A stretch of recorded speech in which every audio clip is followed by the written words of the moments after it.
ਇਕ ਓੰਕਾਰ ਸਤਨਾਮ ਕਰਤਾ ਪੁਰਖ ਨਿਰਭਉ ਨਿਰਵੈਰ ਅਕਾਲ ਮੂਰਤ ਅਜੂਨੀ ਸੈਭੰ ਗੁਰ ਪ੍ਰਸਾਦ। अब तो जाए चढ़े सिंहासन मिले हैं सारंग पानी। राम कबीरा एक भय हैं कोई न सके पछानी। ਭਾਰਤੀ ਭਗਤ ਕਾਲ ਵਿੱਚ ਕਬੀਰ ਦਾ ਆਗਮਨ ਇੱਕ ਅਦੁੱਤਾ ਆਗਮਨ ਹੈ। ਕਬੀਰ ਭਗਤ ਸ਼੍ਰੇਣੀ ਦੇ ਚੋਂ ਸਿਰਮੌਰ ਹੈ। ਜ਼ਿੰਦਗੀ ਦੇ ਹਰ ਪਹਿਲੂ ਦੇ ਉੱਤੇ ਆਪ ਨੇ ਆਪਣੇ ਵਿਚਾਰਾਂ ਰਾਹੀਂ ਰੋਸ਼ਨੀ ਪਾਈ ਹੈ। ਚਾਹੇ ਉਹ ਸਮਾਜਿਕ ਜੀਵਨ ਹੈ, ਚਾਹੇ ਉਹ ਧਾਰਮਿਕ ਹੈ ਤੇ ਚਾਹੇ ਉਹ ਰਾਜਨੀਤਿਕ ਹੈ। ਡਿੰਬ ਪਖੰਡ ਦਾ ਆਪ ਨੇ ਖੁੱਲ੍ਹੇ ਸ਼ਬਦਾਂ ਵਿੱਚ ਖੰਡਨ ਕੀਤਾ ਔਰ ਧਰਮ ਦੀ ਬੁਨਿਆਦ ਆਪ ਨੇ ਸੱਚ ਦਸੀ, ਦਇਆ ਦਸੀ, ਸੰਤੋਖ ਦਸੀ। ਜੇਠ ਦੀ ਪੂਰਨਮਾਸੀ ਬਿਕਮੇ ਸੰਮਤ 1455 ਵਿੱਚ ਕਬੀਰ ਦਾ ਜਨਮ ਬਨਾਰਸ ਵਿੱਚ ਨੀਮੂ ਨੀਰਾ ਜੁਲਾਹੇ ਦੇ ਘਰ ਹੋਇਆ। ਇਹ ਮਜ਼ਹਬ ਤੋਂ ਮੁਸਲਮਾਨ ਸਨ, ਪਰ ਕਬੀਰ ਦੇ ਸੰਸਕਾਰ ਹਿੰਦੂ ਮੁਸਲਿਮ ਤੋਂ ਬਾਲਾਤਰ ਔਰ ਉਹਨਾਂ ਨੇ ਬਕਾਇਦਾ ਐਸਾ ਆਖਿਆ ਵੀ ਹੈ, ਨਾ ਹਮ ਹਿੰਦੂ ਨਾ ਮੁਸਲਮਾਨ ਅਲ ਹੈ ਰਾਮ ਕੇ ਪਿੰਡ ਪਰਾਂ। ਰਾਮ ਆਖਣ ਵਿੱਚ ਮੈਨੂੰ ਕੋਈ ਇਤਰਾਜ਼ ਨਹੀਂ, ਅੱਲਾ ਨੂੰ ਮੰਨਣ ਵਿੱਚ ਮੈਨੂੰ ਕੋਈ ਇਨਕਾਰ ਨਹੀਂ, ਲੇਕਿਨ ਮੈਂ ਹਿੰਦੂ ਨਹੀਂ, ਮੈਂ ਮੁਸਲਿਮ ਨਹੀਂ। ਜਿਸ ਤਰ੍ਹਾਂ ਸੂਰਜ ਦਾ ਚਾਨਣਾ ਸਾਰਿਆਂ ਲਈ ਆਉਂਦਾ ਹੈ, ਕਬੀਰ ਦੇ ਵਿਚਾਰ ਸਰਬ ਸਾਂਝੇ ਨੇ, ਸਾਰਿਆਂ ਲਈ ਨੇ। ਆਮ ਅਵਤਾਰੀ ਤੇ ਭਗਤਾਂ ਦੇ ਜਨਮ ਦੀ ਤਰ੍ਹਾਂ ਆਪ ਦਾ ਵੀ ਜਨਮ ਕਾਲ ਬੜੇ ਰਹੱਸਮਈ ਢੰਗ ਦੇ ਨਾਲ ਬਤੀਤ ਹੋਇਆ। ਆਪ ਹੱਸਦੇ ਹੋਏ ਜਗਤ ਦੇ ਚਾਏ, ਜਦ ਕਿ ਜਗਤ ਦਾ ਨਿਯਮ ਹੈ ਬਾਲਕ ਅਕਸਰ ਰੋਂਦੇ ਹੋਏ ਆਉਂਦੇ ਹਨ ਔਰ ਅੰਤ ਵੀ ਅਕਸਰ ਰੋਂਦਿਆਂ ਹੋਇਆਂ ਹੀ ਹੁੰਦਾ ਹੈ। ਪਰਮ ਪੁਰਖ ਦੀ ਇਹ ਪਹਿਚਾਨ ਹੈ, ਹੱਸਦਾ ਹੋਇਆ ਆਉਂਦਾ ਹੈ, ਹੱਸਦਾ ਹੋਇਆ ਜੀਵਦਾ ਹੈ, ਹੱਸਦਾ ਹੋਇਆ ਰੁਖਸਤ ਹੋ ਜਾਂਦਾ ਹੈ। ਸਾਰੀ ਜ਼ਿੰਦਗੀ ਹਾਸੇ ਵੰਡਣੇ, ਖੁਸ਼ੀਆਂ ਵੰਡਣੀਆਂ, ਪਰਮ ਆਨੰਦ ਵੰਡਣਾ, ਇਹ ਮਹਾਂਪੁਰਖ ਦੀ ਜ਼ਿੰਦਗੀ ਦਾ ਮਨੋਰਥ ਹੁੰਦਾ ਹੈ, ਲਕਸ਼ ਹੁੰਦਾ ਹੈ।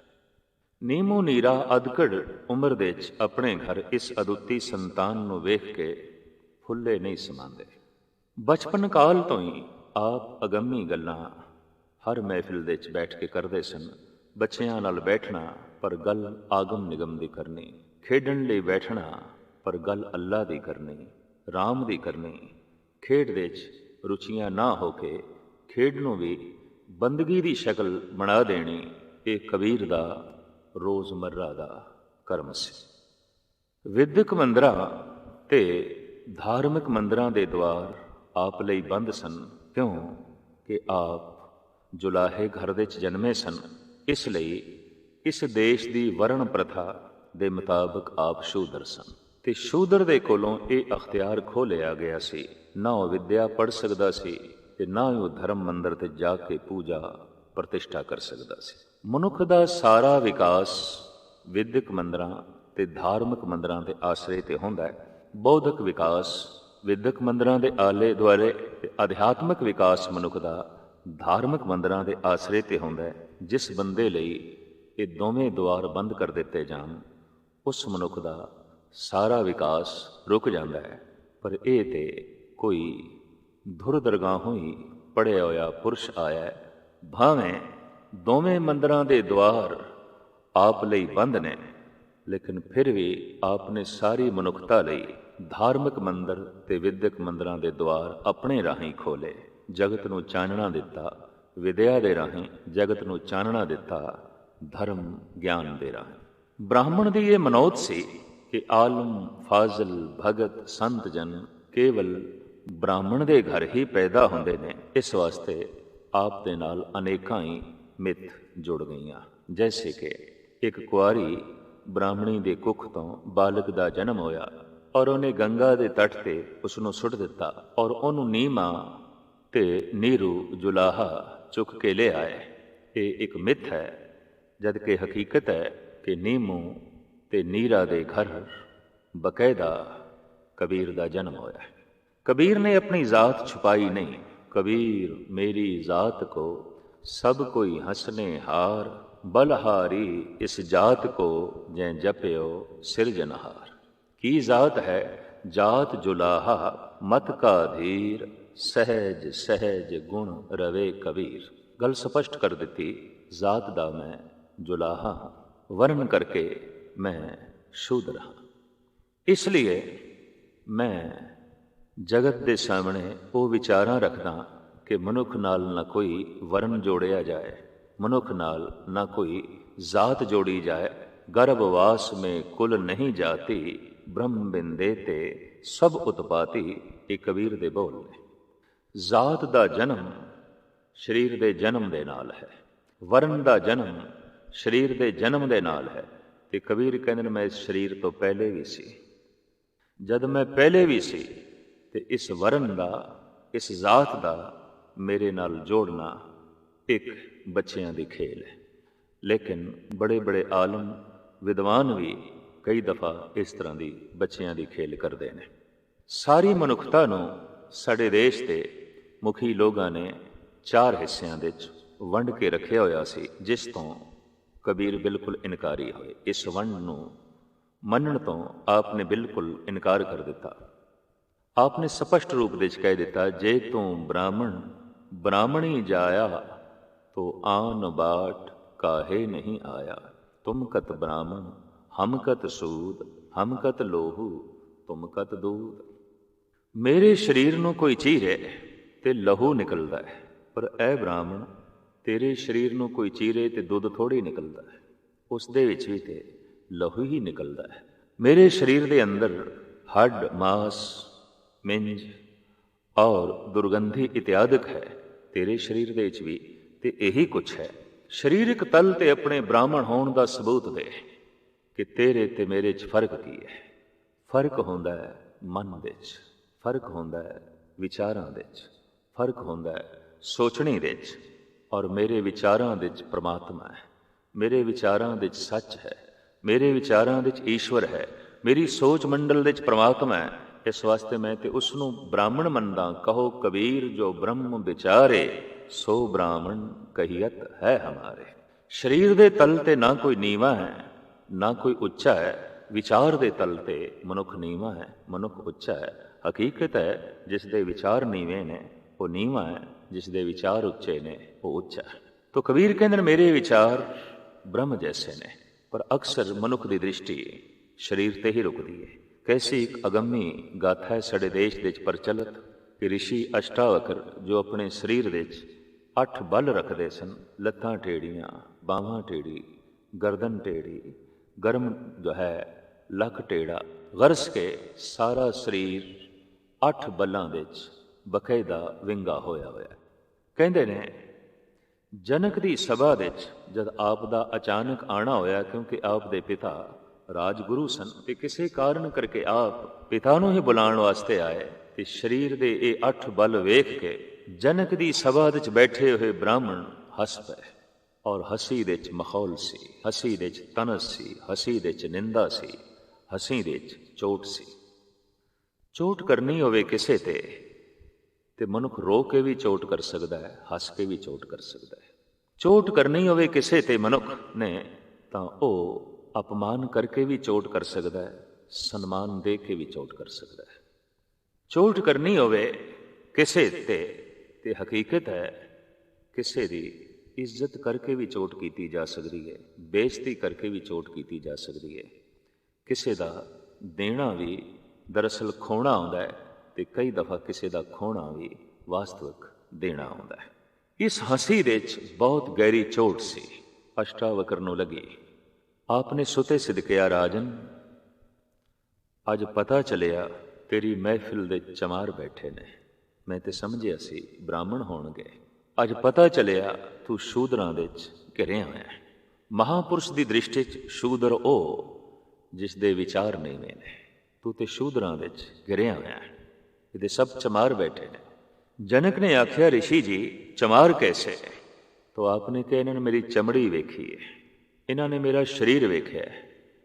ਤੇ ਚਮਾਰ ਉਹ ਹੈ ਜਿਹਦੀ ਦ੍ਰਿਸ਼ਟੀ ਚਮੜੇ ਤੇ ਹੈ, ਜਿਸ ਦੀ ਦ੍ਰਿਸ਼ਟੀ ਸਰੀਰ ਤੇ ਹੈ, ਜਿਸ ਦੀ ਦ੍ਰਿਸ਼ਟੀ ਮਨ ਤੇ ਹੈ ਉਹ ਮਨੋਵਿਗਿਆਨੀ ਹੈ, ਤੇ ਜਿਸ ਦੀ ਦ੍ਰਿਸ਼ਟੀ ਆਤਮਾ ਤੇ ਹੈ ਉਹ ਸੰਤ ਹੈ, ਭਗਤ ਹੈ, ਗੁਰਮੁਖ ਹੈ। ਇਹਨਾਂ ਦੀ ਦ੍ਰਿਸ਼ਟੀ ਮੇਰੇ ਸਰੀਰ ਤੇ ਹੈ। ਇਹ ਚਮਾਰ ਨੇ, ਇਹ ਮੇਰੇ ਮਨ ਤੱਕ ਵੀ ਨਹੀਂ ਪਹੁੰਚੇ। ਇਹਨਾਂ ਨੂੰ ਵਿਦਵਾਨ ਮੰਨਾਂ ਤੇ ਮੈਂ ਕਿਸ ਤਰ੍ਹਾਂ ਮੰਨਾਂ? ਇਹਨਾਂ ਨੂੰ ਦਾਰਸ਼ਨਿਕ ਵਿਚਾਰਕ ਮੈਂ ਮੰਨਾਂ ਤੇ ਕਿਸ ਤਰ੍ਹਾਂ ਮੰਨਾਂ? ਇਹਨਾਂ ਦੀ ਤੈਅ ਕੁਛ ਵੀ ਨਹੀਂ ਹੈ। ਇਹਨਾਂ ਦੀ ਦ੍ਰਿਸ਼ਟੀ ਬਹੁਤ ਥੋਥੀ ਹੈ ਔਰ ਉੱਪਰਲੀ ਹੈ। ਔਰ ਆਪਣੇ ਵਿਚਾਰਾਂ ਦੇ ਰਾਹੀਂ ਅਹਿਸਾਸ ਕਰਾ ਦਿੱਤਾ ਜਨਕ ਨੂੰ, ਭਾਵੇਂ ਮੇਰੇ ਸਰੀਰ ਵਿੱਚ 8 ਬਲ ਨੇ, ਪਰ ਮੇਰੇ ਮਨ ਵਿੱਚ ਇੱਕ ਬਲ ਵੀ ਨਹੀਂ। ਭਾਵੇਂ ਇਹਨਾਂ ਬ੍ਰਾਹਮਣਾਂ ਦੇ ਸਰੀਰ ਵਿੱਚ ਕੋਈ ਬਲ ਨਹੀਂ, ਪਰ ਇਹਨਾਂ ਦੇ ਮਨ ਵਿੱਚ ਲੱਖਾਂ ਹੀ ਬਲ ਨੇ, ਲੱਖਾਂ ਹੀ ਵਿੰਗ ਨੇ, ਲੱਖਾਂ ਹੀ ਟੇੜਾਪਨ ਹੈ। ਤੋ ਹਕੀਕਤ ਹੈ ਭਗਤ ਕਬੀਰ ਜੀ ਦਾ ਐਸਾ ਕਹਿਣਾ, ਜੇ ਤੂੰ ਬ੍ਰਾਹਮਣ ਬ੍ਰਾਹਮਣੀ ਜਾਇਆ ਤੋ ਆਨ ਬਾਟ ਕਾਹੇ ਨਹੀਂ ਆਇਆ। ਵੀ ਜਿਸ ਢੰਗ ਨਾਲ ਜਗਤ ਤੇ ਮੈਂ ਆਇਆ, ਇਹ ਬ੍ਰਾਹਮਣ ਤੇਰਾ ਵੀ ਆਉਣ ਦਾ ਢੰਗ ਹੋਈ ਹੈ। ਮਾਂ ਬਾਪ ਦੇ ਜ਼ਰੀਏ ਮੈਂ ਆਇਆ, ਮਾਂ ਬਾਪ ਦੇ ਜ਼ਰੀਏ ਤੂੰ ਆਇਆ। ਮੇਰੇ ਸਰੀਰ ਵਿੱਚ ਲਹੂ ਹੈ, ਤੇਰੇ ਸਰੀਰ ਵਿੱਚ ਵੀ ਲਹੂ ਹੈ, ਕੋਈ ਦੁੱਧ ਨਹੀਂ ਹੈ। ਫਿਰ ਤੂੰ ਬ੍ਰਾਹਮਣ ਕੈਸਾ ਤੇ ਮੈਂ ਸ਼ੂਦਰ ਕੈਸਾ? ਹਕੀਕਤ ਹੈ ਕਿ ਕਹੋ ਕਬੀਰ ਜੋ ਬ੍ਰਹਮ ਵਿਚਾਰੇ, ਸੋ ਬ੍ਰਾਹਮਣ ਕਹੀਅਤ ਹੈ ਹਮਾਰੇ। ਜੁਲਾਹੇ ਦੇ ਘਰ ਜਨਮ ਲੈ ਕੇ ਤੇ ਇਤਨੀਆਂ ਫਿਲਸਫੇ ਪੂਰਤ ਗੱਲਾਂ ਕਰਨੀਆਂ, ਬ੍ਰਹਮ ਦੀ ਵਿਚਾਰ ਦੇਣੀ, ਦਰਅਸਲ ਇਹ ਅਖੌਤੀ ਹੰਕਾਰੀ ਬ੍ਰਾਹਮਣਾਂ ਨੂੰ ਚੰਗਾ ਨਾ ਲੱਗੇ। ਐਸਾ ਦੌਰ ਚੱਲਿਆ ਬਨਾਰਸ ਵਿੱਚ, ਆਪ ਦੇ ਉੱਤੇ ਤਰ੍ਹਾਂ ਤਰ੍ਹਾਂ ਦੇ ਇਲਜ਼ਾਮ ਲੱਗੇ। ਔਰ ਇਹ ਇਲਜ਼ਾਮ ਪ੍ਰਥਮ ਬ੍ਰਾਹਮਣਾਂ ਦੀ ਤਰਫੋਂ ਲੱਗੇ, ਫਿਰ ਮੌਲਵੀਆਂ ਦੀ ਤਰਫੋਂ ਲੱਗੇ। ਇਹ ਪਹਿਲਾ ਐਸਾ ਪੁਰਸ਼ ਬਨਾਰਸ ਦਾ ਜਿਹਦੇ ਨਾਲ ਇਹ ਦੋਵੇਂ ਫਿਰਕਿਆਂ ਦੇ ਮੁਖੀ ਸਹਿਮਤ ਨਾ ਹੋਏ। ਉਸ ਦਾ ਇੱਕ ਕਾਰਨ, ਜਦ ਮੌਲਵੀ ਨੇ ਕਿਹਾ ਨੀਰੂ ਜੁਲਾਹੇ ਨੂੰ ਕਿ ਪੁੱਤਰ ਤੇਰਾ ਹੁਣ 9 ਸਾਲ ਦਾ ਹੋ ਗਿਆ, ਲਿਹਾਜ਼ਾ ਇਸ ਦੀ ਸੁੰਨਤ ਕਰਾਓ, ਔਰ ਇਹ ਬਕਾਇਦਾ ਸ਼ਰ੍ਹਾ ਦਾ ਧਾਰਨੀ ਹੋਵੇ। ਕਹਿੰਦੇ ਨੇ ਮਾਂ ਬਾਪ ਰਾਜ਼ੀ ਹੋਏ ਵੀ ਠੀਕ ਹੈ। ਔਰ ਇਸਲਾਮੀ ਜਗਤ ਵਿੱਚ ਸੁੰਨਤ ਇੱਕ ਬਹੁਤ ਖੁਸ਼ੀ ਦਾ ਦਿਨ ਗਿਣਿਆ ਜਾਂਦਾ ਹੈ। ਮਿਠਾਈ ਵੰਡੀ ਜਾਂਦੀ ਹੈ, ਮਹਿਮਾਨਾਂ ਨੂੰ ਭੋਜ ਖਾਣਾ ਖਿਲਾਇਆ ਜਾਂਦਾ ਹੈ, ਆਓ ਭਗਤ ਕੀਤੀ ਜਾਂਦੀ ਹੈ। ਔਰ ਇਹ ਬਾਲਕ ਅੱਜ ਤੋਂ ਸ਼ਰ੍ਹਾ ਵਿੱਚ ਪ੍ਰਵਿਰਤ ਹੋਇਆ, ਇਸ ਗੱਲ ਦੀ ਬਹੁਤ ਵੱਡੀ ਖੁਸ਼ੀ ਮਨਾਈ ਜਾਂਦੀ ਹੈ। ਲੇਕਿਨ ਕਬੀਰ ਨੇ ਸੁੰਨਤ ਕਰਾਉਣ ਤੋਂ ਇਨਕਾਰ ਕੀਤਾ ਤੇ ਆਪ ਦੇ ਇਹ ਮਹਾਬੋਲ ਗੁਰੂ ਗ੍ਰੰਥ ਸਾਹਿਬ ਜੀ ਮਹਾਰਾਜ ਦੇ ਵਿੱਚ ਇਸ ਢੰਗ ਨਾਲ ਦਰਜ ਨੇ ਕਿ ਸੁਨਤ ਕਰੇ ਜੇ ਤੁਰਕ ਹੋਏਗਾ, ਮੈਂ ਨਾ ਬਦੋਂਗਾ ਭਾਈ, ਜੋਰੇ ਖੁਦਾਏ ਮੁਕੋ ਤੁਰਕ ਕਰੇਗਾ, ਆਪਨ ਹੀ ਕਟ ਜਾਏ। ਸਖਤ ਸਨੇਹ ਕਰ ਤੁਰਕ ਹੋਏਗਾ। ਹਕੀਕਤ ਜੇ ਸਖਤ ਛੁਰੀ ਦੇ ਨਾਲ, ਇੰਦਰੀ ਕਟਣ ਨਾਲ ਜੇ ਕੋਈ ਵਾਕਈ ਮੁਸਲਮਾਨ ਹੋ ਜਾਂਦਾ ਹੈ, ਤੇ ਐਸਾ ਅਗਰ ਰੱਬ ਚਾਹੁੰਦਾ ਸੀ ਤੋ ਰੱਬ ਸਵੈਮ ਕੱਟ ਦਿੰਦਾ, ਪਰਮਾਤਮਾ ਹੀ ਸੁਨਤ ਕਰ ਦਿੰਦਾ। ਸੁਨਤ ਕਰੇ ਜੇ ਤੁਰਕ ਹੋਏਗਾ, ਔਰਤ ਕਾ ਕਿਆ ਕਰੀਏ, ਅਰਧ ਸਰੀਰੀ ਨਾਰ ਨਾ ਛੋੜੇ, ਤਾਂ ਤੇ ਹਿੰਦੂ ਹੀ ਰਹੀਏ। ਬੜੀ ਕੀਮਤੀ ਗੱਲ ਕਬੀਰ ਕਹਿ ਗਏ ਨੇ, ਅਗਰ ਪੁਰਸ਼ ਦੀ ਸੁਨਤ ਕਰੋਗੇ ਤਾਂ ਇਸਤਰੀ ਦਾ ਕੀ ਕਰੋਗੇ? ਤਾਂ ਇਸਤਰੀ ਤੇ ਆਖਿਰ ਹਿੰਦੂ ਹੀ ਰਹੀ। ਅੱਧਾ ਸਰੀਰ ਮੁਸਲਿਮ, ਅੱਧਾ ਹਿੰਦੂ। ਕਬੀਰ ਨੇ ਸੁਨਤ ਕਰਾਉਣ ਤੋਂ ਇਨਕਾਰ ਕੀਤਾ ਔਰ ਆਖਿਆ ਕਿ ਸਰੀਰ ਦੇ ਸਾਰੇ ਅੰਗ ਪਰਿਪੂਰਨ ਪਰਮਾਤਮਾ ਦੀ ਤਰਫੋਂ ਸੰਪੂਰਨ ਨੇ ਤੇ ਮੈਂ ਕਿਸੇ ਵੀ ਅੰਗ ਨੂੰ ਘਟਾਉਣ ਨੂੰ ਰਾਜ਼ੀ ਨਹੀਂ। ਲੇਕਿਨ ਆਪ ਨੇ ਇਸ ਰਸਮ ਨੂੰ ਵੀ ਮੰਨਣ ਤੋਂ ਇਨਕਾਰ ਕੀਤਾ ਕਿ 9 ਸਾਲ ਦੇ ਬਾਲਕ ਨੂੰ ਜਦ ਜਗੋ ਪਵੀਤ ਕਰਾਇਆ ਜਾਂਦਾ ਹੈ ਤਾਂ ਆਪ ਇਸ ਸੰਬੰਧ ਵਿੱਚ ਵੀ ਕਹਿੰਦੇ ਨੇ, ਹਮ ਗਰ ਸੂਤ ਤਨੇ ਨਿਤ ਤਾਨਾ, ਕੰਠ ਜਨੇਊ ਤੁਮਾਰੇ, ਤੁਮ ਤੋ ਪੜਤੇ ਵੇਦ ਗਾਇਤਰੀ, ਗੋਬਿੰਦ ਹਿਰਦੇ ਹਮਾਰੇ। ਵੀ ਜਿਹੜਾ ਸੂਤਰ ਤੂੰ ਵੱਟ ਪਾ ਕੇ ਗਲ ਵਿੱਚ ਪਾ ਦੇਣਾ ਤੇ ਕਹਿੰਦਾ ਜਨੇਊ ਹੈ, ਇਹ ਸੂਤ ਸਾਡੇ ਘਰ ਵਿੱਚ ਕੱਤਿਆ ਜਾਂਦਾ, ਸਾਡੇ ਘਰ ਵਿੱਚ ਬਣਾਇਆ ਜਾਂਦਾ, ਅਸੀਂ ਬਣਾਉਂਦੇ ਹਾਂ। ਹਮ ਗਰ ਸੂਤ ਤਨੇ ਨਿਤ ਤਾਨਾ, ਕੰਠ ਜਨੇਊ ਤੁਮਾਰੇ, ਵੀ ਕਮਾਲ ਦੀ ਗੱਲ ਸੂਤਰ ਅਸੀਂ ਬਣਾਉਂਦੇ ਹਾਂ ਤੇ ਕੰਠ ਦੇ ਵਿੱਚ ਤੁਸੀਂ ਪਾ ਕੇ ਬ੍ਰਾਹਮਣ ਹੋ ਜਾਂਦੇ ਹੋ, ਜਦ ਕਿ ਬਣਾਉਂਦੇ ਅਸੀਂ ਹਾਂ। ਇਸ ਸੂਤ ਨੂੰ ਕੱਤਦੇ ਅਸੀਂ ਹਾਂ। ਤੁਮ ਤੋਂ ਪੜ੍ਹਤੇ ਵੇਦ ਗਾਇਤਰੀ, ਗੋਬਿੰਦ ਹਿਰਦੇ ਹਮਾਰੇ। ਜਿਸ ਲਈ ਤੁਸੀਂ ਵੇਦ ਪੜ੍ਹਦੇ ਹੋ, ਗਾਇਤਰੀ ਦਾ ਜਾਪ ਕਰਦੇ ਹੋ, ਉਹ ਗੋਬਿੰਦ ਮੇਰੇ ਹਿਰਦੇ ਵਿੱਚ, ਉਹ ਮੇਰੇ ਰੋਮ ਰੋਮ ਵਿੱਚ ਵਸਿਆ ਹੋਇਆ ਹੈ। ਇਸ ਤਰੀਕੇ ਨਾਲ ਦੋ ਫਿਰਕਿਆਂ ਦੇ ਧਾਰਮਿਕ ਮੁਖੀ, ਅਖੌਤੀ ਧਾਰਮਿਕ ਮੁਖੀ ਕਬੀਰ ਦੇ ਮੁਖਾਲਫ ਹੋਏ। ਔਰ ਇਸ ਤਰ੍ਹਾਂ ਦੇ ਫੋਕੇ ਧਾਰਮਿਕ ਬੰਦਿਆਂ ਦੀ ਮੁਖਾਲਫਤ ਕਈ ਦਫਾ ਬਹੁਤ ਵੱਡੇ ਦੁੱਖ ਤੇ ਪੀੜਾ ਨੂੰ ਜਨਮ ਦਿੰਦੀ ਹੈ। ਆਖਿਰ ਉਹ ਵੀ ਵਕਤ ਆ ਗਿਆ ਕਿ ਸਿਕੰਦਰ ਲੋਧੀ ਨੇ ਔਖੇ ਹੋ ਕੇ ਕਬੀਰ ਨੂੰ ਤਰ੍ਹਾਂ ਤਰ੍ਹਾਂ ਦੇ ਤਸਈਏ ਦੇਣੇ ਸ਼ੁਰੂ ਕੀਤੇ। ਔਰ ਉਹ ਵੀ ਸਮਾਂ ਆ ਗਿਆ ਕਿ ਦੂਸਰੇ ਫਿਰਕੇ ਦੇ ਮੁਖੀਆਂ ਨੇ ਕਬੀਰ ਦੇ ਘਰ ਨੂੰ ਅੱਗ ਲਾ ਦਿੱਤੀ। ਬਨਾਰਸ ਵਿੱਚ ਆਪ ਦੀ ਝੁੱਗੀ ਜਲ ਗਈ, ਖੱਡੀ ਜਲ ਗਈ, ਬੁਣਿਆ ਹੋਇਆ ਕੱਪੜਾ ਜਲ ਗਿਆ। ਔਰ ਅੱਧੀ ਰਾਤ ਦੇ ਵਕਤ ਕਬੀਰ ਦੇ ਘਰ ਨੂੰ ਅੱਗ ਲਾਈ ਗਈ। ਕਬੀਰ ਗੰਗਾ ਦੇ ਤੱਟ ਤੇ ਬੈਠਾ ਸੀ। ਆਪ ਦਾ ਲੜਕਾ ਕਮਾਲ, ਜੋ ਵਾਕਈ ਕਮਾਲ ਸੀ, ਜੀਵਨ ਵਿੱਚ ਜ਼ਿੰਦਗੀ ਦੇ ਹਰ ਪਹਿਲੂ ਵਿੱਚ ਕਮਾਲ ਦਿਖਾਣਾ ਹੀ ਉਸ ਦਾ ਕਮਾਲ ਸੀ। ਉਹ ਭੱਜਿਆ ਹੋਇਆ ਗਿਆ ਗੰਗਾ ਦੇ ਤੱਟ ਤੇ ਭਗਤ ਜੀ ਆਪਣੇ ਪਿਤਾ ਨੂੰ ਕਹਿਣ ਲੱਗਾ, ਬਾਪੂ ਘਰ ਨੂੰ ਅੱਗ ਲੱਗ ਗਈ ਹੈ, ਝੁੱਗੀ ਜਲ ਗਈ ਹੈ, ਖੱਡੀ ਜਲ ਗਈ ਹੈ, ਸਾਰਾ ਸਮਾਨ ਜਲ ਕੇ ਰਾਖ ਹੋ ਗਿਆ ਹੈ, ਸਾਡੇ ਮਕਾਨ ਨੂੰ ਜਲਾ ਕੇ ਖਾਕ ਕਰ ਦਿੱਤਾ ਗਿਆ ਹੈ। ਕਬੀਰ ਕਿਸੇ ਮੌਜ 'ਚ ਬੈਠੇ ਸਨ, ਕਿਸੇ ਅਗੰਮੀ ਰਸ ਦੇ 'ਚ ਬੈਠੇ ਸਨ। ਆਪ ਨੇ ਫੌਰਨ ਕਹਿ ਦਿੱਤਾ, ਰਾਮ ਜਪਤ ਤਨ ਜਰ ਕੀ ਨਾ ਜਾਏ, ਰਾਮ ਨਾਮ ਚਿਤ ਰਹਿਓ ਸਮਾਏ। ਐ ਮੇਰੇ ਬੇਟੇ, ਜਿਸ ਮਸਤੀ ਦੇ 'ਚ ਮੈਂ ਲੀਨ ਹਾਂ, ਜਿਸ ਰੰਗ ਦੇ 'ਚ ਮੈਂ ਬੈਠਾ ਹਾਂ, ਮੇਰੇ ਤਨ ਨੂੰ ਵੀ ਕੋਈ ਅੱਗ ਲਾ ਦੇਵੇ ਤਾਂ ਵੀ ਪਰਵਾਹ ਨਹੀਂ, ਕੋਈ ਗੱਲ ਨਹੀਂ। ਜਿਸ ਮੌਜ ਦੇ 'ਚ ਮੈਂ ਬੈਠਾ, ਇਸ ਮੌਜ ਨੂੰ ਕੋਈ ਅੱਗ ਨਹੀਂ ਲਾ ਸਕਦਾ। ਜਿਸ ਆਨੰਦ ਦੇ 'ਚ ਮੈਂ ਬੈਠਾ, ਇਸ ਨੂੰ ਕੋਈ ਜਲਾ ਨਹੀਂ ਸਕਦਾ, ਇਹਨੂੰ ਕੋਈ ਸਾੜ ਨਹੀਂ ਸਕਦਾ। ਤੇ ਜਿਹੜੀਆਂ ਚੀਜ਼ਾਂ ਸੜ ਗਈਆਂ ਨੇ, ਕੋਈ ਗੱਲ ਨਹੀਂ, ਇਹ ਫਿਰ ਬਣ ਜਾਣਗੀਆਂ, ਇਸ ਦੀ ਚਿੰਤਾ ਕਰਨ ਦੀ ਲੋੜ ਨਹੀਂ। ਔਰ ਮੈਨੂੰ ਤੇ ਐਸਾ ਮਹਿਸੂਸ ਹੁੰਦਾ ਹੈ, ਇਹ ਅੱਗ ਵੀ ਪ੍ਰਭੂ ਆਪ ਹੈ, ਇਹ ਪਵਨ ਵੀ ਪ੍ਰਭੂ ਆਪ ਹੈ। ਆਪੇ ਪਾਵਕ ਆਪੇ ਪਵਨਾ, ਜਾਰੇ ਖਸਮ ਤਾਂ ਰਾਖੇ ਕਵਨਾ। ਜ਼ਰਰੇ ਜ਼ਰਰੇ ਵਿੱਚ ਪ੍ਰਭੂ ਦੇ ਦਰਸ਼ਨ ਕਰਨੇ ਔਰ ਉਸ ਦਾ ਦਰਸ਼ਨ ਕਰਾਉਣਾ, ਇਹੀ ਰੋਜ਼ਮਰਾ ਦੀ ਜ਼ਿੰਦਗੀ ਦਾ ਕਰਤੱਵ ਬਣ ਗਿਆ। ਤੋ ਸਿਕੰਦਰ ਲੋਧੀ ਦੀ ਮੁਖਾਲਫਤ ਵੀ ਆਪਣਾ ਰੰਗ ਲਿਆਈ। ਔਰ ਇਹ ਮੁਖਾਲਫਤ ਸਿਰਫ ਇਸ ਵਾਸਤੇ ਸੀ ਕਿ ਜਿੱਥੇ ਉਹ ਹਿੰਦੂ ਤੱਤ ਦੀ ਸ਼ਰ੍ਹਾ ਦਾ ਧਾਰਨੀ ਨਹੀਂ ਸੀ, ਉੱਥੇ ਮੁਸਲਿਮ ਸ਼ਰ੍ਹਾ ਦਾ ਵੀ ਧਾਰਨੀ ਨਹੀਂ ਸੀ। ਬਨ ਕੇ ਹਾਥੀ ਦੇ ਅੱਗੋਂ ਸੁੱਟ ਦਿੱਤਾ ਗਿਆ, ਹੱਥ ਪੈਰ ਬੰਨ ਕੇ, ਮੁਸ਼ਕਾਂ ਬੰਨ ਕੇ। ਇੱਕ ਐਸਾ ਹਾਥੀ ਜਿਹਨੂੰ ਸ਼ਰਾਬ ਪਿਲਾ ਦਿੱਤੀ ਗਈ ਤੇ ਮਹਾਵਤ ਨੂੰ ਬਿਠਾ ਕੇ ਕਹਿ ਦਿੱਤਾ ਗਿਆ, ਕਬੀਰ ਨੂੰ ਇਸ ਹਾਥੀ ਦੇ ਥੱਲੇ ਰੋਂਦ ਕੇ, ਲਿਤਾੜ ਕੇ ਖਤਮ ਕਰ ਦਿਓ।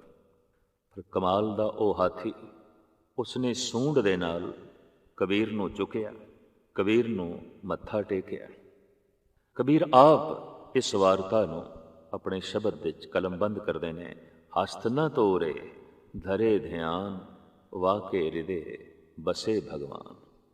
ਹਾਥੀ ਨੇ ਮੇਰੇ ਸਰੀਰ ਨੂੰ ਤੋੜਿਆ ਨਹੀਂ, ਲਿਤਾੜਿਆ ਨਹੀਂ, ਬਲਕਿ ਕੁੰਚਰ ਪੋਟ ਲੈ ਲੈ ਨਮਸਕਾਰੇ, ਬੂਝੀ ਕਾਜੀ ਨੈ ਅੰਧਾਰੇ। ਵੀ ਉਹ ਤੇ ਮੇਰੀ ਉਸ ਪੋਟਲੀ ਨੂੰ ਜੋ ਮੁਸ਼ਕਾ ਬਣ ਕੇ ਮੈਨੂੰ ਰੱਖਿਆ ਗਿਆ, ਮੱਥਾ ਟੇਕਦਾ ਹੈ। ਕੁੰਚਰ ਪੋਟ ਲੈ ਲੈ ਨਮਸਕਾਰੇ। ਆਮ ਸਿਆਣਿਆਂ ਦਾ ਚਿੰਤਨ ਐਸਾ ਕਹਿੰਦਾ ਹੈ, ਗਊ, ਹਾਥੀ, ਹੰਸ, ਮੋਰ, ਕੁੱਤਾ ਔਰ ਘੋੜਾ ਇਹ ਮਨੁੱਖ ਦੇ ਬਹੁਤ ਨੇੜੇ ਨੇ। ਇਹ ਸੋਚਦੇ ਨੇ, ਇਹਨਾਂ ਦੇ ਅੰਦਰ ਸੋਚ ਦਾ ਮਾਦਾ ਉਤਪੰਨ ਹੋ ਸਕਦਾ ਹੈ ਜਾਂ ਉਤਪੰਨ ਹੋ ਗਿਆ। ਐਸਾ ਤੇ ਨਹੀਂ ਆਖ ਸਕਦੇ ਕਿ ਸਾਰੇ ਹੀ ਘੋੜੇ ਜਾਂ ਸਾਰੇ ਹੀ ਹਾਥੀ ਸੋਚਦੇ ਨੇ। ਸਾਰੇ ਤੇ ਮਨੁੱਖ ਵੀ ਸੋਚ ਮੰਡਲ ਦੇ 'ਚ ਨਹੀਂ ਰਹਿੰਦੇ। ਲੇਕਿਨ ਇਸ ਪਸ਼ੂ ਸ਼੍ਰੇਣੀ ਦੇ 'ਚ ਬਹੁਤ ਸਾਰੇ ਐਸੇ ਨੇ ਜਿਨ੍ਹਾਂ ਦਾ ਮਨ ਵਿਕਸਿਤ ਹੋ ਚੁੱਕਿਆ ਹੈ ਔਰ ਉਹ ਮਨੁੱਖ ਦੇ ਨੇੜੇ ਨੇ। ਹਾਥੀ ਵੀ ਉਸੇ ਸ਼੍ਰੇਣੀ ਵਿੱਚ ਆਉਂਦਾ ਹੈ। ਉਹ ਬਾਰ-ਬਾਰ ਕਬੀਰ ਨੂੰ ਨਮਸਕਾਰ ਕਰਦਾ ਹੈ। ਤੇ ਹਾਥੀ ਦਾ ਇਹ ਪ੍ਰਸੰਗ जो गुरु तेग बहादुर साहब जी महाराज ने बार बार अपनी बाणी ਦੇ ਦੁਹਰਾਇਆ ਹੈ ਕਿ ਜਿਸ ਵਕਤ ਉਹ ਪਾਣੀ ਪੀਣ ਲਈ ਇੱਕ ਸਰੋਵਰ ਵਿੱਚ ਗਿਆ ਤਾਂ ਇੱਕ ਮਗਰਮੱਛ ਨੇ ਹਾਥੀ ਨੂੰ ਪਕੜ ਲਿਆ। ਉਹ ਪੈਰ ਮੂੰਹ ਵਿੱਚ ਪਾ ਕੇ ਗਹਿਰੇ ਪਾਣੀ ਵਿੱਚ ਘਸੀਟ ਕੇ ਲੈ ਜਾ ਰਿਹਾ ਹੈ ਤੇ ਪਾਣੀ ਵਿੱਚ ਮਗਰਮੱਛ ਦੀ ਤਾਕਤ ਬਹੁਤ ਜ਼ਿਆਦਾ ਹੁੰਦੀ ਹੈ। ਉਸ ਵਕਤ ਪੀੜਤ ਹਾਥੀ ਨੇ ਇੱਕ ਕਮਲ ਦਾ ਫੁੱਲ ਤੋੜ ਕੇ ਪਰਮਾਤਮਾ ਨੂੰ ਪੇਸ਼ ਕੀਤਾ, ਜਿਸ ਦਾ ਜ਼ਿਕਰ ਗੁਰੂ ਤੇਗ ਬਹਾਦਰ ਸਾਹਿਬ ਜੀ ਮਹਾਰਾਜ ਇੰਜ ਕਰਦੇ ਨੇ, ਜਬ ਹੀ ਸਰਨ ਗਹੀ ਕਿਰਪਾ ਨਿਧ ਗਜ ਗਰਾ ਤੇ ਛੂਟਾ ਮਹਿਮਾ ਨਾਮ ਕਹਾਂ ਲਓ ਬਰਨੋ ਰਾਮ ਕਹਿਤ ਬੰਧਨ ਤੇ ਟੂਟਾ। ਇਹਦਾ ਮਤਲਬ ਹੈ ਹਾਥੀ ਵੀ ਰਾਮ ਕਹਿ ਸਕਦਾ ਹੈ। ਇਹਦਾ ਮਤਲਬ ਹੈ ਕਿ ਹਾਥੀ ਵੀ ਰਾਮ ਬਾਰੇ ਸੋਚ ਸਕਦਾ ਹੈ, ਹਾਥੀ ਵੀ ਈਸ਼ਵਰ ਦਾ ਚਿੰਤਨ ਕਰ ਸਕਦਾ ਹੈ। ਔਰ ਗੁਰੂ ਗ੍ਰੰਥ ਸਾਹਿਬ ਜੀ ਮਹਾਰਾਜ ਦੇ ਇੱਕ ਥਾਂ ਤੇ ਨਹੀਂ, ਅਨੇਕਾਂ ਥਾਵਾਂ ਤੇ ਇਹ ਉਦਾਹਰਣ ਆਇਆ ਹੈ। ਭਾਈ ਗੁਰਦਾਸ ਜੀ ਨੇ ਵੀ ਇਸ ਦਾ ਜ਼ਿਕਰ ਕੀਤਾ ਹੈ। ਦੁਖਤ ਗਜਿੰਦ ਅਰਬਿੰਦ ਗਏ ਭੇਟ ਰਾਖੇ ਤਾਂ ਕਿ ਕਾਜੇ ਚੱਕਰ ਪਾਣ ਆਣ ਗ੍ਰਸੇ ਗ੍ਰਾਹ ਜੀ। ਭਾਈ ਸਾਹਿਬ ਕਹਿੰਦੇ ਨੇ ਦੁਖਤ ਅਵਸਥਾ ਦੇ ਵਿੱਚ ਹਾਥੀ ਨੇ ਕਮਲ ਦਾ ਫੁੱਲ ਪ੍ਰਭੂ ਨੂੰ ਭੇਟ ਕੀਤਾ, ਅਰਦਾਸ ਕੀਤੀ, ਹੇ ਪ੍ਰਭੂ ਮੇਰੀ ਰੱਖਿਆ ਕਰ। ਅਤੀ ਵਿਪਤਾ ਦੇ ਵਿੱਚ ਫਸੇ ਹੋਏ ਕਈ ਦਫਾ ਪਸ਼ੂ ਵੀ ਗੈਬੀ ਸ਼ਕਤੀ ਨੂੰ ਪੁਕਾਰਦੇ ਨੇ, ਕਿਉਂਕਿ ਉਹਨਾਂ ਕੋਲ ਉਸ ਗੈਬੀ ਸ਼ਕਤੀ ਤੋਂ ਇਲਾਵਾ ਹੋਰ ਕੋਈ ਆਸਰਾ ਨਹੀਂ ਰਹਿੰਦਾ, ਹੋਰ ਕੋਈ ਸਹਾਰਾ ਨਹੀਂ ਰਹਿੰਦਾ। ਅਗਰ ਹਾਥੀ ਐਸਾ ਸੋਚ ਸਕਦਾ ਹੈ ਤਾਂ ਹਾਥੀ ਫਿਰ ਮਨੁੱਖ ਦੇ ਬਹੁਤ ਨੇੜੇ ਹੈ। ਤੇ ਕਬੀਰ ਨੇ ਜੋ ਆਪਣੀ ਬਾਣੀ ਦੇ ਵਿੱਚ ਇਹ ਵਾਰਤਾ ਕਲਮਬੰਦ ਕੀਤੀ ਹੈ, ਤੇ ਕਬੀਰ ਨੂੰ ਹੋਇਆ ਕੋਈ ਬਹੁਤ ਲੰਬਾ ਅਰਸਾ ਨਹੀਂ ਹੋਇਆ, 600 ਸਾਲ ਦਾ ਸਮਾਂ ਬਤੀਤ ਹੋਇਆ ਜਦ ਕਿ ਘਟਨਾ ਘਟੀ ਹੈ। ਕੁੰਚਰ ਪੋਟ ਲੈ ਲੈ ਨਮਸਕਾਰੇ ਬੂਝੀ ਕਾਜੀ ਨਹਿ ਅੰਧਿਆਰੇ। ਕਬੀਰ ਕਹਿੰਦੇ ਨੇ ਕਮਾਲ ਦੀ ਗੱਲ, ਹਾਥੀ ਦੀ ਅੱਖਾਂ ਖੁੱਲੀਆਂ ਨੇ, ਉਹ ਮੇਰੀ ਅਸਲੀਅਤ ਵੇਖ ਰਿਹਾ ਹੈ, ਪਰ ਕਾਜ਼ੀ ਨੂੰ ਤੇ ਸਿਕੰਦਰ ਲੋਧੀ ਨੂੰ ਅਸਲੀਅਤ ਨਹੀਂ ਦਿਖਾਈ ਦਿੰਦੀ। ਔਖਾ ਹੋ ਗਿਆ ਸਿਕੰਦਰ ਲੋਧੀ ਵੀ ਹਾਥੀ ਨੇ ਤੋੜਿਆ ਨਹੀਂ, ਹਾਥੀ ਨੇ ਕੁਚਲਿਆ ਨਹੀਂ, ਹਾਥੀ ਨੇ ਕਬੀਰ ਨੂੰ ਖਤਮ ਨਹੀਂ ਕੀਤਾ। ਤਾਂ ਅਹਿਲਕਾਰਾਂ ਨੂੰ ਕਿਹਾ ਇਹਨੂੰ ਚੁੱਕ ਕੇ ਗੰਗਾ 'ਚ ਸੁੱਟ ਦਿਓ। ਗੰਗਾ ਆਪਣੇ ਜੋਬਨ ਤੇ ਚੜੀ ਹੋਈ ਸੀ, ਭਾਦਰੋਂ ਦਾ ਮਹੀਨਾ ਸੀ, ਅਥਾਹ ਪਾਣੀ ਵਗ ਰਿਹਾ ਸੀ। ਆਖਰ ਕਬੀਰ ਨੂੰ ਚੁੱਕ ਕੇ ਗੰਗਾ ਦੇ ਗਹਿਰੇ ਪ੍ਰਵਾਹ ਵਿੱਚ ਸੁੱਟ ਦਿੱਤਾ ਗਿਆ। ਆਪ ਦੇ ਉੱਥੇ ਵੀ ਬਹੁਤ ਸੁੰਦਰ ਬੋਲ ਨੇ ਜੋ ਗੁਰੂ ਗ੍ਰੰਥ ਸਾਹਿਬ ਜੀ ਮਹਾਰਾਜ ਦੇ ਵਿੱਚ ਦਰਜ ਨੇ। ਗੰਗਾ ਕੀ ਲਹਿਰ ਮੇਰੀ ਟੂਟੀ ਜ਼ੰਜੀਰ ਮ੍ਰਿਗ ਛਾਲਾ ਪਰ ਬੈਠੇ ਕਬੀਰ। ਜਿਹੜੀਆਂ ਲਹਿਰਾਂ ਬੰਦੇ ਨੂੰ ਡੋਬ ਕੇ ਰੱਖ ਦਿੰਦੀਆਂ ਨੇ, ਉਹਨਾਂ ਲਹਿਰਾਂ ਨੇ ਕਬੀਰ ਦੀਆਂ ਜ਼ੰਜੀਰਾਂ ਹੀ ਤੋੜ ਦਿੱਤੀਆਂ। ਇਸ ਨੂੰ ਇੱਕ ਉਰਦੂ ਦਾ ਸ਼ਾਇਰ ਇੰਜ ਕਹਿੰਦਾ ਹੈ, ਫਾਨੂਸ ਬਨ ਕੇ ਜਿਸ ਕੀ ਹਿਫਾਜ਼ਤ ਹਵਾ ਕਰੇ वो शमा कब बुझे जिसे रोशन खुदा करे। हवा ही जिस दीवे दी हिफाजत करे उस दीवे नूं कौन बुझाएगा। लहरां ही जिस मनुख नूं पारले कंडे ते लै जान, किनारे ते लाण, उस बंदे नूं डोबना बड़ा औखा है। दुख ही जिस बंदे नूं ज्ञान दे जान, शिक्षा दे जान और भव सागर तो पार होण दी प्रेरणा दे जान, ऐसे बंदे नूं दुखी करना बहुत औखा है। ऐसे बंदे नूं पीड़ित करना बहुत औखा है। सियाणा बंदा ते जिंदगी दे हर दुख तो नवां अनुभव लैंदा है, नवीं प्रेरणा लैंदा है, नवीं शिक्षा लैंदा है, नवीं दीक्षा लैंदा है। तो आप कहंदे ने गंगा की लहर मेरी टूटी जंजीर मृग छाला पर बैठे कबीर। और आप साफ कहंदे ने मन न डरे तन काहे को डगाए चरण कमल चित रहो समाए। मन प्रभु ਦੇ ਚਰਨ ਨਾਲ ਐਸਾ ਜੁੜਿਆ ਹੈ ਕਿ ਜਦ ਮਨ ਡਰਦਾ ਹੀ ਨਹੀਂ ਤੇ ਇਹ ਸਿਕੰਦਰ ਸਰੀਰ ਦੇ ਭਾਵੇਂ ਤੂੰ ਟੁਕੜੇ ਟੁਕੜੇ ਕਰ ਦੇ, ਸਰੀਰ ਦੇ ਭਾਵੇਂ ਤੂੰ ਪੁਰਜ਼ੇ ਪੁਰਜ਼ੇ ਕਰ ਦੇ, ਇਹ ਸਿਕੰਦਰ ਲੋਧੀ ਮੈਂ ਸਰੀਰ ਦੇ ਤਲ ਤੋਂ ਉੱਚਾ ਜੀ ਰਿਹਾ। ਸਰੀਰ ਨੂੰ ਭਾਵੇਂ ਤੂੰ ਡੋਬ ਦੇ, ਸਰੀਰ ਨੂੰ ਭਾਵੇਂ ਤੂੰ ਕੱਟ ਦੇ, ਸਰੀਰ ਨੂੰ ਭਾਵੇਂ ਤੂੰ ਛਲਣੀ ਕਰ ਦੇ, ਸਰੀਰ ਦੇ ਭਾਵੇਂ ਤੂੰ ਪੁਰਜ਼ੇ ਪੁਰਜ਼ੇ ਕਰ ਦੇ, ਮੇਰਾ ਮਨ ਡਰਦਾ ਹੀ ਨਹੀਂ। ਵਾਕਈ ਵੱਡੇ ਵੱਡੇ ਕੰਮ ਸੰਸਾਰ ਵਿੱਚ ਉਹਨਾਂ ਮਨੁੱਖਾਂ ਨੇ ਕੀਤੇ ਨੇ ਜੋ ਸਰੀਰ ਦੇ ਤਲ ਤੋਂ ਥੋੜ੍ਹਾ ਜਿਹਾ ਉੱਚਾ ਜੀਵਦੇ ਨੇ, ਜੋ ਸਰੀਰ ਦੇ ਮੋਹ ਵਿੱਚ, ਸਰੀਰ ਦੀ ਪਕੜ ਵਿੱਚ ਜੀਵਦੇ ਨੇ। ਖਿਮਾ ਕਰਨੀ ਉਹ ਮਨੁੱਖ ਕਦੀ ਵੀ ਸੰਸਾਰ ਵਿੱਚ ਕੋਈ ਖਾਸ ਕੰਮ, ਮਹਾਨ ਕੰਮ ਨਹੀਂ ਕਰ ਸਕੇ ਔਰ ਹਮੇਸ਼ਾ ਹੀ ਜ਼ਿੰਦਗੀ ਦੀ ਦੌੜ ਵਿੱਚ ਪਛੜੇ ਜੋ ਹੈ ਰਹਿ ਜਾਂਦੇ ਨੇ। ਤੋ ਭਗਤ ਕਬੀਰ ਹਰ ਫਿਰਕੇ ਨੂੰ, ਹਰ ਤਬਕੇ ਨੂੰ ਸੱਚ ਦਾ ਉਪਦੇਸ਼, ਸੱਚ ਦਾ ਸੰਦੇਸ਼ ਦਿੰਦਿਆਂ ਆਪਣੀ ਜ਼ਿੰਦਗੀ ਬਤੀਤ ਕਰ ਰਹੇ ਨੇ। ਬਿਰਧ ਹੋ ਗਏ। ਬੁਢਾਪਾ ਹੋ ਗਿਆ ਤੇ ਆਪ ਨੇ ਬਨਾਰਸ ਛੱਡਣ ਦਾ ਫੈਸਲਾ ਕੀਤਾ। ਸਗਲ ਜਨਮ ਸਿਵਪੁਰੀ ਬਿਤਾਇਆ, ਮਰਤੀ ਬਾਰ ਮਗਹਰ ਉੱਠਦਾਇਆ। ਆਪ ਸਵੈਮ ਕਹਿੰਦੇ ਨੇ ਕਿ ਮੇਰਾ ਅੰਤਿਮ ਸਮਾਂ ਜਦ ਆਇਆ ਤਾਂ ਮੈਂ ਮਗਹਰ ਚਲਾ ਗਿਆ। ਕਿਉਂ? ਜੋ ਤਨ ਕਾਸੀ ਤਜੇ ਕਬੀਰਾ, ਰਮਈਏ ਕਹਾਂ ਨਾ ਹੋ ਰਾ। ਫਿਰ ਰਾਮ ਦਾ ਕੀ ਅਹਿਸਾਨ ਕਿ ਮੈਂ ਬਨਾਰਸ ਦੇ 'ਚ ਪ੍ਰਾਣ ਤਿਆਗ ਕੇ ਸ਼ਿਵਾਂ ਦੀ ਪੁਰੀ ਚਲਾ ਜਾਵਾਂ, ਮੋਕਸ਼ ਨੂੰ ਪ੍ਰਾਪਤ ਕਰਾਂ, ਤੇ ਮੇਰੀ ਬੰਦਗੀ ਦਾ ਕੀ ਲਾਭ, ਮੇਰੇ ਕੀਤੇ ਹੋਏ ਜਪ ਤਪ ਦਾ ਕੀ ਲਾਭ।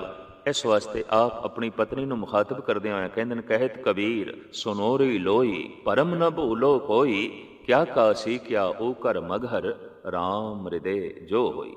ਚਾਹੇ ਬਨਾਰਸ ਹੋਵੇ ਤੇ ਚਾਹੇ ਮਗਹਰ ਧਰਤੀ ਹੋਵੇ, ਰਾਮ ਨਾਮ ਦੇ ਚਲੀਨ ਜਿਹੜਾ ਪੁਰਸ਼ ਹੈ, ਚਾਹੇ ਬਨਾਰਸ ਦੇ ਸਮਾ ਜਾਏ ਤੇ ਚਾਹੇ ਮਗਹਰ ਦੇ ਸਮਾ ਜਾਏ, ਉਹ ਵਾਸਤਵਿਕ ਮੋਕਸ਼ ਗਤੀ ਨੂੰ ਪ੍ਰਾਪਤ ਹੁੰਦਾ ਹੈ, ਕਿਉਂਕਿ ਉਹਦੇ ਹਿਰਦੇ ਵਿੱਚ ਰਾਮ ਦਾ ਵਾਸਾ ਹੈ, ਉਸਦੇ ਹਿਰਦੇ ਵਿੱਚ ਈਸ਼ਵਰ ਦਾ ਵਾਸਾ ਹੈ। ਅਸਥਾਨ ਭੇਦ ਉਸ ਲਈ ਕੋਈ ਮੈਨੇ ਨਹੀਂ ਰੱਖਦਾ, ਕੋਈ ਅਹਿਮੀਅਤ ਨਹੀਂ ਰੱਖਦਾ। ਇਸ ਤਰ੍ਹਾਂ ਦੇ ਭਰਮ ਵਹਿਮ ਤੋਂ ਕਬੀਰ ਨੇ ਮਨੁੱਖਤਾ ਨੂੰ ਉੱਚਾ ਕੀਤਾ।